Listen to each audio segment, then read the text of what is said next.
যেভাবে মধ্যরাত্রে মানুষের ঢল নেমেছে, মানুষের স্বৈরতান্ত্রিক সরকারের থেকে মুক্তি চাই। গোটা হসপিটাল ক্যাম্পাসকে একটা বাজার বানিয়ে ফেলে, গোটা শিক্ষাক্ষেত্রকে একটা খোলা বাজার। সুতরাং সরকার এখন মানুষকে ভয় পায়।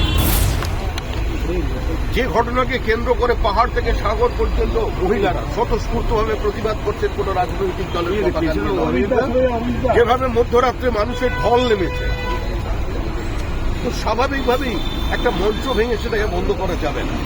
একটা সর্বভারতীয় দল বিজেপি, আমরা দীর্ঘদিন ধরে এটার বিরুদ্ধে আন্দোলন করছি এবং আমাদের আন্দোলন চলবে। এবং শুধু আমাদের আন্দোলন চলবে না, মানুষের আন্দোলন চলবে। মানুষ এই স্বৈরতান্ত্রিক সরকারের থেকে মুক্তি চাই, মানুষ নিঃশ্বাস নিতে চাই, মানুষ নিজের মতো করে কথা বলতে চাইছে, প্রতিবাদ করতে চাইছে। গোটা হসপিটাল ক্যাম্পাসকে একটা বাজার বানিয়ে ফেলেছে, গোটা শিক্ষাক্ষেত্রকে একটা খোলা বাজার। অনার্স পেতে গেলে টাকা দিতে হবে, পাস করতে গেলে, সার্টিফিকেট পেতে গেলে বিভিন্ন সরকারি আধিকারিককে, যারা এখন বিভিন্ন জায়গায় সুপার হয়ে বসে আছেন, তারা টাকা নেবেন। আজকে আরজি করের সুপার চলে যাওয়ার আগে বললেন ঘুঘুর বাসা আছে।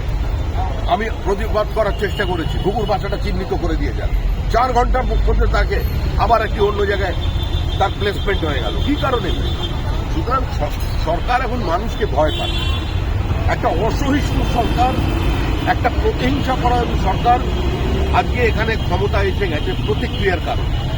কিন্তু এর অর্থ এই নয় যে এইভাবে মানুষের আন্দোলনকে বন্ধ করে দিতে পারে। আরে বিরোধী দলনেতা রাজ্যের, তাকে সভা করতে গেলে কোর্টের দ্বারস্থ হতে হয়। সংসদীয় গণতন্ত্রে বিরোধী দলনেতার মর্যাদা আজকে একটা প্রধান মুখ্যমন্ত্রীর পরেই এবং সর্বোপরি আমাদের দলের যিনি সভাপতি সাংসদ আছেন, তিনি আজকে এই সভায় উপস্থিত থাকবেন। তার আগেই পুলিশ মঞ্চ। आप देख रहे हैं news UNI। Wellman Finance is a personal finance platform focused on empowering and serving millennials to take a well-informed decision while buying a financial product like home loan, personal loan, business loan, loan against property, credit card, car loan, SME loan, insurance, etc.